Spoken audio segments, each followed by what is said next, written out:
My wife cheated with her boss for over a year while I worked. 80-hour weeks, so I exposed them both and walked away with everything. My wife Melanie and I had been together for almost 30 years. We got together when she was 19, and I was 22, back. Then, we were broke, living in a rundown apartment that always smelled like the last tenant's cats, no matter how much we cleaned. But we were happy, just figuring things out together and making it work. We started with nothing and built everything ourselves. We have 2 daughters, Olivia, 26, and Zoe, 24. Olivia was always the smart one, valedictorian, top of her class in college, and now working at some fancy corporate job. She's engaged to a finance guy named Ethan. Their wedding was supposed to be this October. Zoe, on the other hand, has always been more laid back and into art. She's always been a daddy's girl, or at least I thought she was. Like any marriage, we had our rough patches. Money was tight when the girls were little. I worked construction, sometimes juggling 2 jobs, while Melanie waited tables and earned her degree. We fought about stupid things, but we always figured it out. That's what marriage is, right? You stick it out. You don't just bail when things get hard, but lately, something felt off. Melanie started acting differently over the past few months. Nothing major, just little things. She suddenly became super protective of her phone. One time I picked it up just to check the time. Mine was charging, and she practically dove across the room to grab it from me, saying something about privacy and boundaries. Since when do we have phone boundaries after 30 years of marriage? Then there were these girls' nights she started having with Olivia and Zoe. They used to get together maybe once a month, which I thought was great, but now it was every other week or sometimes more. When I asked what they did or where they went, I got vague answers, just dinner or catching up. Melanie used to come home and share all the gossip they talked about. About 6 months ago, I came home early from a business trip because my client meeting got canceled, so I caught an earlier flight. When I walked in, Melanie was on the phone but hung up quickly when she saw me. She said it was just Olivia, but when I asked what they were talking about, she got all weird and changed the subject. There was this one time I walked into the kitchen and caught Zoe mid-sentence, saying something low to Melanie. I didn't catch all of it, just something like, "Do you think he knows?" They both turned to look at me, eyes wide like I'd startled them. I asked, half laughing, "What are you two whispering about?" Melanie quickly recovered, giving me a casual smile. "Oh, just talking about something for later. Nothing you need to worry about," Zoe chimed in a little too eagerly. "Yeah, it's just a surprise thing. You'll find out soon enough." I raised an eyebrow and asked, "A surprise for what?" Melanie brushed past me to grab something from the fridge and said, "Just something fun. You'll see." I figured they were planning something for my birthday since it was around the corner. Then there was that other night when Melanie told me she was visiting her sister in Columbus for the weekend. No big deal, I didn't think twice about it. A few days later, I was talking to Olivia on the phone, just catching up, when she casually mentioned how her mom had gotten a nice tan. I frowned at that. A tan in Ohio in February? There was the tiniest pause, barely noticeable, but something about it made me feel like I'd said the wrong thing. Then Olivia laughed a little and said, "Oh yeah, we went to a tanning place together before she left. It was kind of a random thing. It didn't seem like a big deal, so I shrugged it off. But then I started noticing how Melanie had been dressing differently, buying new clothes and wearing makeup more often. She started going to the gym 3 times a week. Good for her, I guess. But it seemed to come out of nowhere. Oh, and she bought herself this silver bracelet a few months back, saying it was a career milestone reward or something. It looked expensive. When I asked how much it cost, she got defensive and said I never cared about her treating herself before, which isn't true. I've always told her to buy stuff she wants if we can afford it. Through all this, I kept thinking maybe I was reading too much into it. Maybe it was just empty nest syndrome or something. Both girls were out of the house now, so it was just the 2 of us. People change after 30 years together. That's normal, right? I never wanted to be that jealous, controlling husband, the kind who freaks out over a new haircut, or when his wife spends a little more time with the kids. That's just not me. I've always trusted Melanie completely, but there was this nagging feeling I couldn't shake, like something wasn't right, like I was missing something obvious. Then, on a completely ordinary Tuesday, everything fell apart. I was at work managing a construction site. Nothing special. Around lunchtime, I checked my email and scrolled through the usual junk when something caught my eye. A message with the subject line, "Your wife is cheating on you." My first thought was, it's just spam. Some scam like those Nigerian prince emails. But something made me open it anyway. The email was short. Melanie's been screwing her boss Richard for over a year. Everyone at the company knows except you. Thought you deserved to know. And there was a video attached. I sat in my truck for about 20 minutes just staring at my phone. Part of me didn't want to watch it. Like if I didn't see it, maybe it wasn't real. But eventually I clicked play. The video was from what looked like a company Christmas party. You could see Melanie sitting close to some guy I recognized as her boss, Richard. They weren't doing anything too crazy, just talking really close. Then the camera moved to this drunk woman I vaguely recognized from when I'd picked Melanie up from work a few times. "Oh my God, is that her husband?" the drunk woman asked whoever was filming. "No, just recording the party," a woman's voice behind the camera said. "But tell me what you were saying about Melanie and Richard."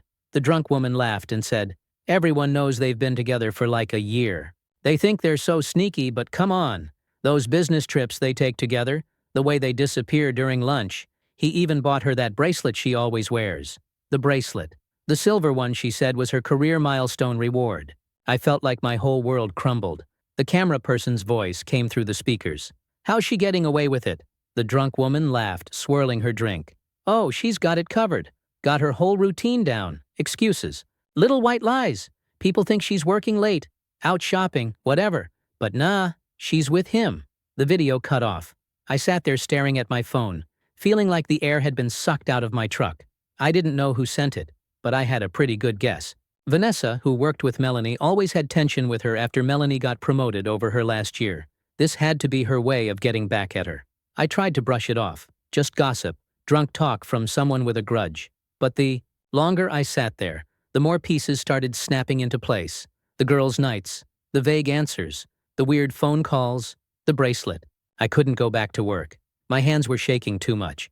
I told my foreman I had a family emergency and just drove. Not home, though. I couldn't face that place. I ended up at my buddy Dave's house. He took one look at me and knew something was wrong. I didn't say anything, just pulled out my phone, hit play, and handed it to him. "Holy man," Dave said when the video ended. "What are you going to do?" I had no clue. All I could think about was that I wanted to confront Melanie right away, but another part of me needed more proof. The video could have just been office gossip from someone with a grudge, right? It wasn't enough. That night I stayed at Dave's and told Melanie I had an emergency at a job site and wouldn't be home for 2 days. She didn't even hesitate, just said, "Okay, be safe." Like nothing was wrong, like she wasn't lying straight to my face. The ease of it made me sick. The next evening, she texted me saying she was having her usual dinner with the girls. "Just a little midweek catch-up," she said, grabbing her coat. "Don't wait up." I told her to have fun and left Dave's apartment. I drove across town and parked outside the restaurant where Olivia and Zoe usually met her. I sat there for 20 minutes, expecting to see her walk in, but she never did. Then, through the window, I spotted Olivia and Zoe at their usual table. No Melanie. I gripped my phone and texted Olivia. "Hey, just wondering, did Mom make it to dinner yet?" A few seconds later, my phone buzzed. "Yeah, she's here." "Why?" I stared at the message, my stomach twisting. The truth hit me like a brick to the chest. They were lying. They'd been lying all along, covering for their mom, spinning stories, looking me straight in the eye while she was off with him. I clenched my jaw and pulled up the tracker app on my phone, the one we'd installed on each other's devices ages ago for safety. That's when I saw it. Her dot wasn't at the restaurant. Instead, it was across town at an upscale Italian place. I knew what I would find before I even got there, but seeing it still felt like a gut punch. Through the window, there she was, sitting next to Richard, so close to him that she was technically on his lap, smiling as if she didn't have a care in the world. She leaned closer, resting her head on his shoulder. They weren't even trying to hide it. I almost threw up. I took out my phone and snapped a lot of pictures. Then I opened our family group chat, one that included not just Melanie, Olivia, and Zoe, but also my parents, my siblings, her siblings, aunts, uncles, cousins, everyone. I attached the photos and typed out one message. "Hope you're enjoying your dinner with the girls." "Melanie, looks like your boss is enjoying it too." I hit send. Immediately, my phone started blowing up. Olivia texted, "Dad, what are you talking about?" Zoe asked, "What's going on?" My sister exclaimed, "What the hell is this?" My mom questioned, "Is this some kind of mistake?" Melanie's brother asked, "Mel, what is he talking about?" My cousin texted, "WTF?" My dad said, "Call me." I didn't answer any of them. What was I supposed to say? Just found out my wife of 30 years has been screwing her boss, and my daughters have been covering for her? How's your evening going? I spent the rest of the day driving around, trying to figure out what to say. By the time I got home, they were all in the living room looking worried. Dad? What's going on? Olivia asked as soon as I walked in. We've been freaking out. I didn't say anything at first. I just pulled out my phone, opened the pictures I'd taken, and handed it to Melanie. Her face went white instantly. Who sent you these? She whispered. I took them today, I said. After I got this, I played the video. The room went dead silent. Zoe started crying. Olivia just stared at the floor. Melanie kept shaking her head, as if she could make it all disappear if she tried hard enough. How long? I demanded. Melanie wouldn't answer. It was Olivia who spoke up first. Dad, you need to understand. How long? I shouted, making them all jump. 15 months, Melanie admitted, barely audible. And you two? I looked at my daughters. How long have you been covering for your mother, lying to my face, making me look like an idiot? Zoe was sobbing now. Daddy, I'm so sorry. Mom said it was just temporary, that she was going through something. Shut up, Melanie snapped at her. Just shut up, Zoe. No, let her talk, I said. I want to hear exactly how my family conspired behind my back. I stood there staring at my family who suddenly felt like strangers. Olivia was trying to take control of the situation, as always. Zoe was crying her eyes out. Melanie looked like she'd seen a ghost. It wasn't like that, Olivia said, her voice calm and professional, always the composed one. Mom was unhappy. You were so wrapped up in work, always gone on those long projects. Are you seriously blaming me right now? I couldn't believe what I was hearing. I'm not blaming you, she said, but her tone suggested otherwise. I'm just saying there were reasons. You weren't exactly there for her emotionally. You never wanted to talk about real stuff. You were physically present but mentally checked out. I stared at my oldest daughter, this stranger defending her mother's affair. So that justifies her affair? That makes it okay for you to lie to me for over a year? No, but there's no but, I was shouting again. There's no excuse for this. None. Melanie finally spoke up. I was going to end it. I was trying to find the right time to what? Come clean or leave me? Which was it? She didn't answer. She didn't have to. You know what kills me? I said, looking at all three of them. It's not even the affair. I mean, that's messed up, don't get me wrong. But it's the lying, the conspiracy, the three of you sitting around the dinner table with me, laughing, acting normal, all while knowing this huge secret. Do you have any idea how stupid that makes me feel? We didn't want to hurt you, Zoe whispered, still crying. Well, congratulations. You failed spectacularly at that, I snapped. The hurt in her eyes made me feel a twinge of guilt, but I was too angry to care. So what now? Olivia asked, always practical, already thinking about next steps while I was still trying to process the bomb that had just gone off in my life. Now, I said quietly, I want all of you out of this house. I can't even look at any of you right now. Dad, please, Zoe begged. Let's talk about this. I know I messed up. I just didn't know what to do. Get out, I shouted. I'm serious. All of you, get out. They left with Melanie and Olivia practically dragging a hysterical Zoe behind them. As the door closed, I collapsed onto the couch, feeling as if someone had ripped my heart out and stomped on it. The house felt so empty and quiet. I walked around, looking at all our family photos. In a fit of rage, I grabbed the nearest picture of us at Olivia's college graduation and smashed it against the wall. The glass shattered, which felt satisfying for about 2 seconds. Then I just felt worse. I didn't sleep that night. I sat on the couch staring at nothing, trying to make sense of everything. My phone kept buzzing with texts and calls from all three of them, but I ignored it. What was there to say? The next few days were a blur. I took time off work, telling my boss it was a family emergency, which was technically not a lie. I barely left the couch, didn't really eat, didn't shower, just sat there replaying every moment of the last year, looking for signs I had missed. Dave came by to check on me, bringing food that I didn't eat. He wanted me to stay with him, saying it wasn't good for me to be alone in the house with all the memories, but I couldn't move. I couldn't do anything. My phone kept blowing up. Melanie's messages ranged from apologetic, I'm so sorry, please let me explain, to angry, you're being childish, we need to talk like adults, and then became manipulative. I'm worried about you. Please just let me know you're okay. I ignored them all. Melanie was nothing to me now. After everything I had given to this marriage, after 30 years of sacrifice, hard work, and loyalty, she threw it all away for some cheap affair. Fine. That was her choice. She could enjoy her boss. I didn't care. But Olivia and Zoe, that was the real knife to the gut. My own daughters, the kids I raised, protected, and provided for, had been part of this. They had known. And worse, They had helped her, lied for her, covered for her, looking me in the eye, sitting across from me at the dinner table and acting like nothing was wrong. That betrayal was something I couldn't shake. Olivia sent one text. "What you're doing is unfair to everyone. When you're ready to have a mature conversation about this, let me know." Entitled as always, acting like I was the one who messed up. I wanted to throw my phone against the wall. Zoe was different. She called constantly, leaving tearful voicemails. "Daddy, please talk to me. I know I messed up so bad. I was just trying to keep the family together. Mom said if I told you, you'd leave and everything would fall apart.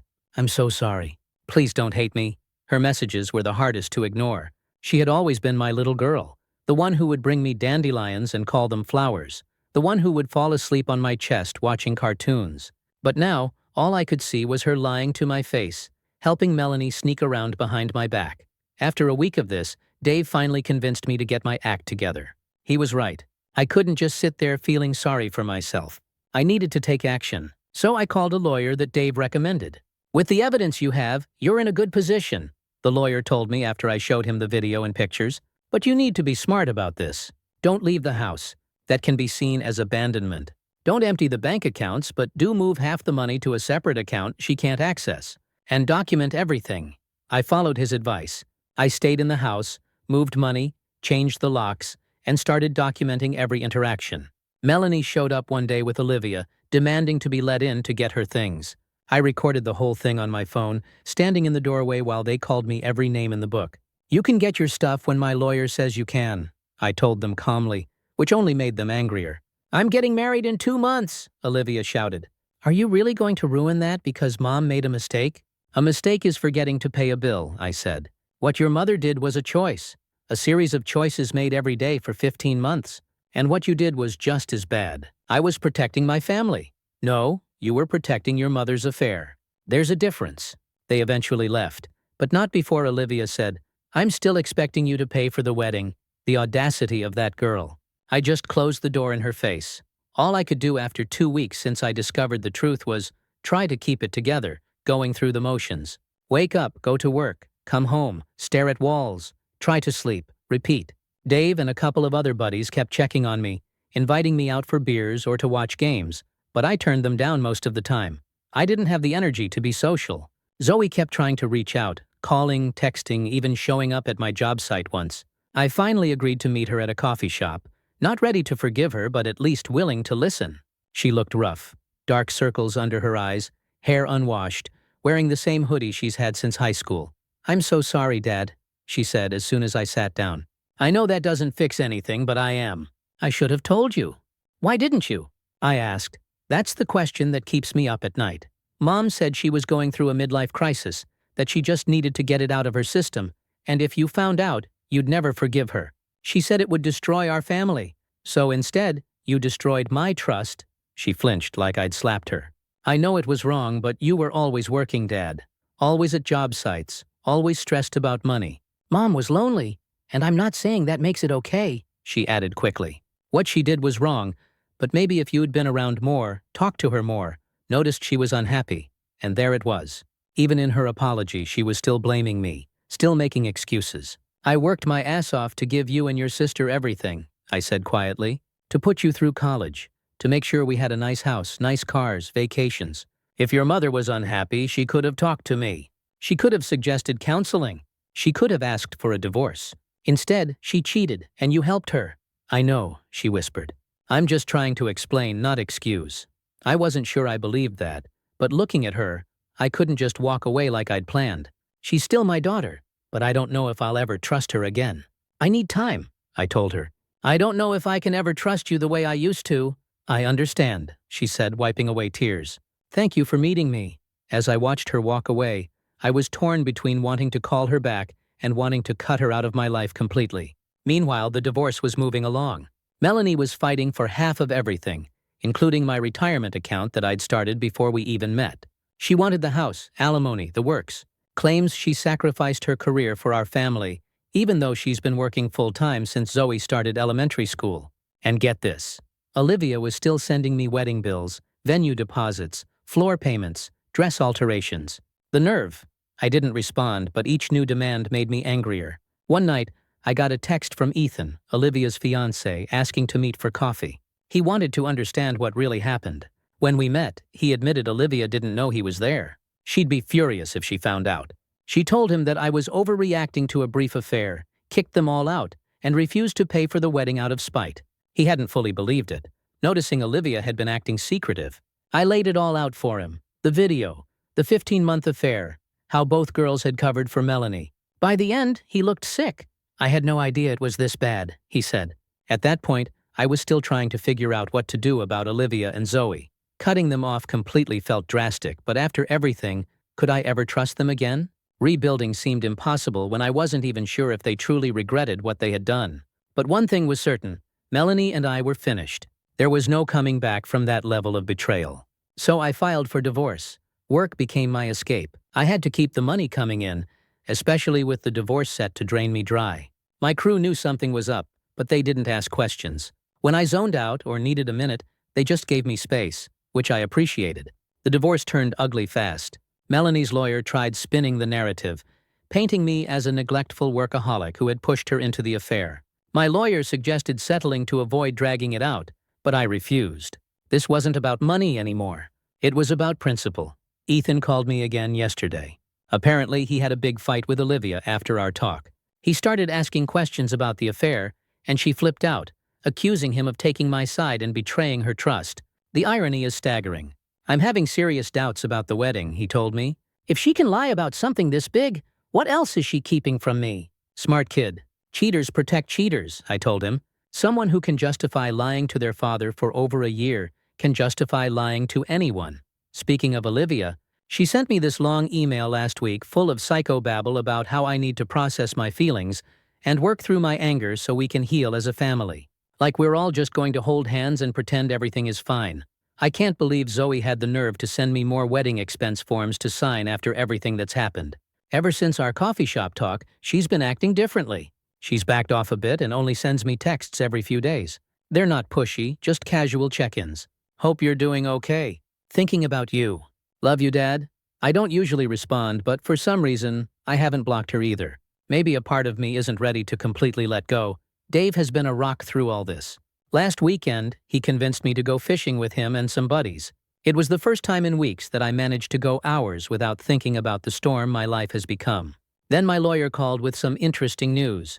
Apparently, Melanie is trying to sell off some of our joint assets before the divorce is finalized.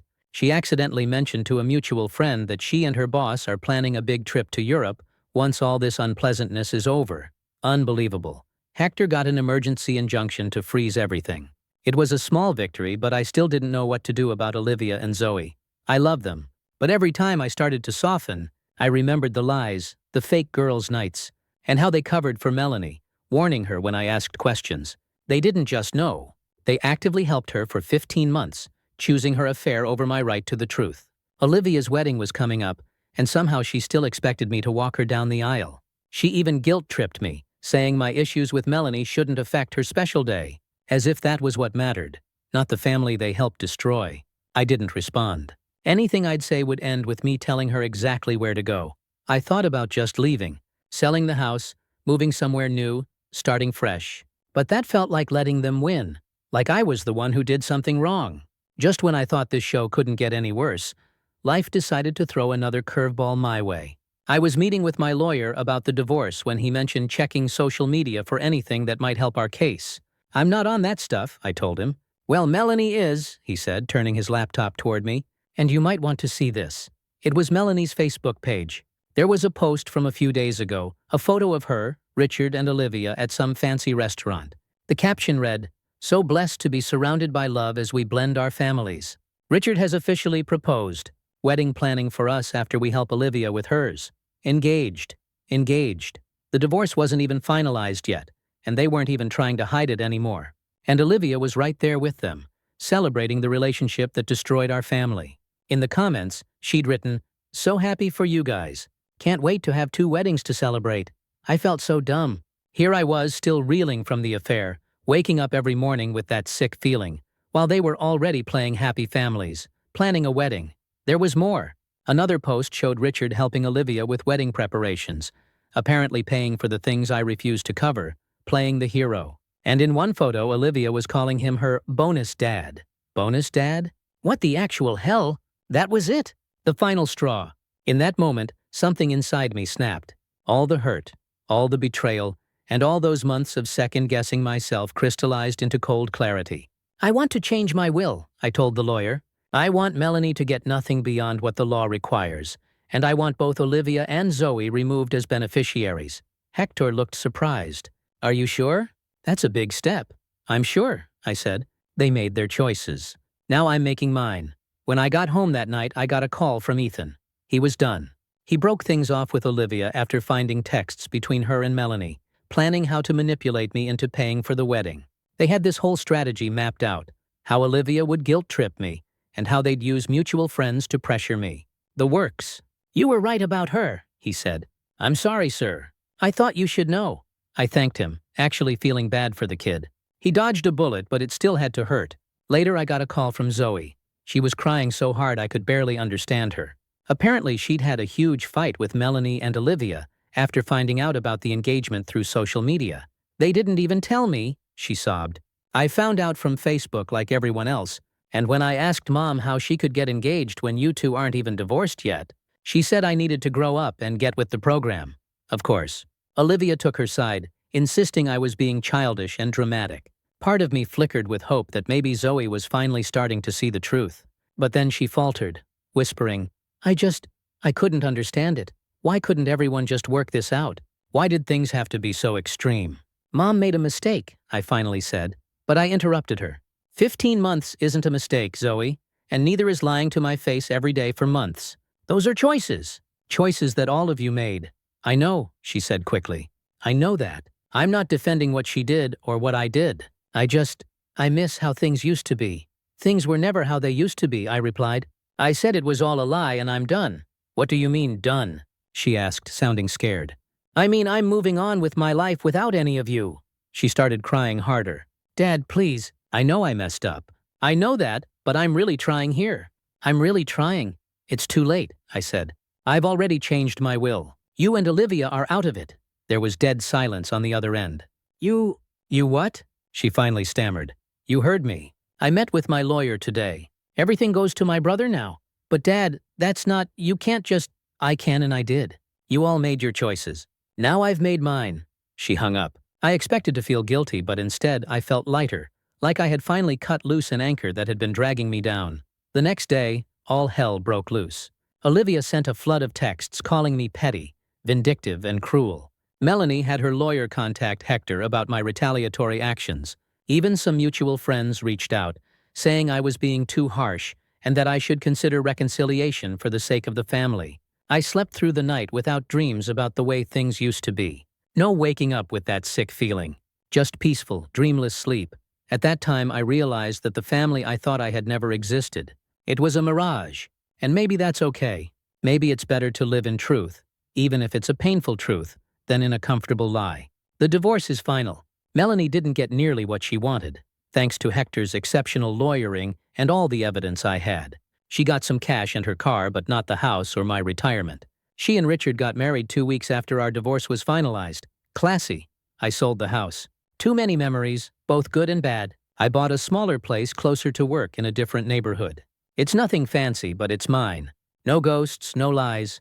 After I changed my will and told Zoe about it, she showed up at my door the next day, crying and begging me to reconsider.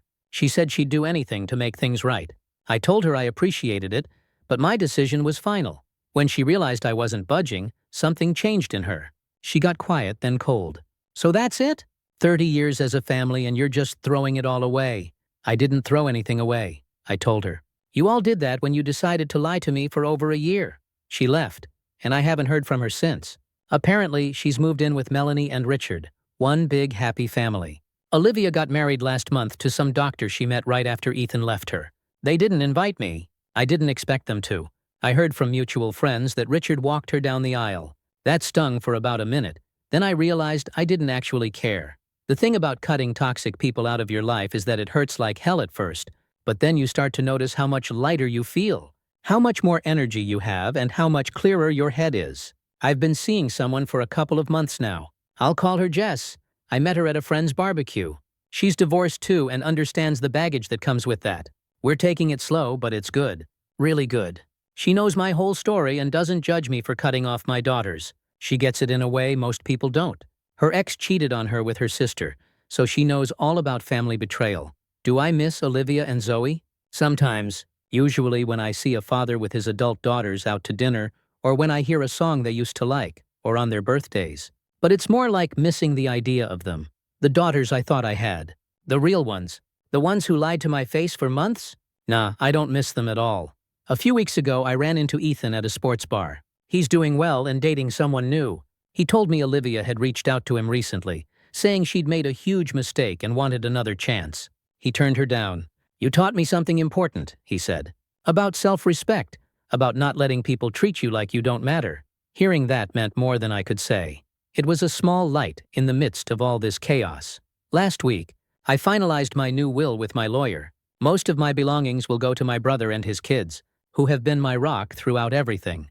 I also set up a small scholarship fund at the local community college for students in the construction management program. I figured I might as well help some kids who truly appreciate the opportunity. Jess and I are talking about moving in together next year. We're taking it slow, but the direction feels right. She makes me laugh, calls me on my nonsense, and doesn't have a single relative who has stabbed me in the back. Major upgrade. Sometimes people ask if I regret my decision to cut Olivia and Zoe off completely. They throw around phrases like, "But they're your daughters," or "family is forever," or some other Hallmark card platitude. My answer is always the same. Family isn't just about blood. It's about trust, respect, loyalty, qualities that my daughters showed me they lack. Maybe someday one of them will genuinely realize what they did and apologize without excuses or blame shifting. But I'm not holding my breath for that or for pigs to fly. What I've learned through all of this is that you can't control what others do, only how you respond. Melanie chose to cheat. Olivia and Zoe chose to enable and cover for her. And I chose to walk away from all of them. The hardest part wasn't the affair itself. As devastating as that was, it was realizing that my daughters, the people I would have done anything for, could betray me like that. They could lie to my face day after day, help break my heart, and then blame me for not being happy about it. But here's the thing. Once you accept that the people you loved aren't who you thought they were, you can start to build a life that's real, not based on lies or false obligations, but on genuine connections with people who actually care about you. So yeah, I'm doing better than I ever expected to be. This isn't the life I planned, but it's a good one, an honest one.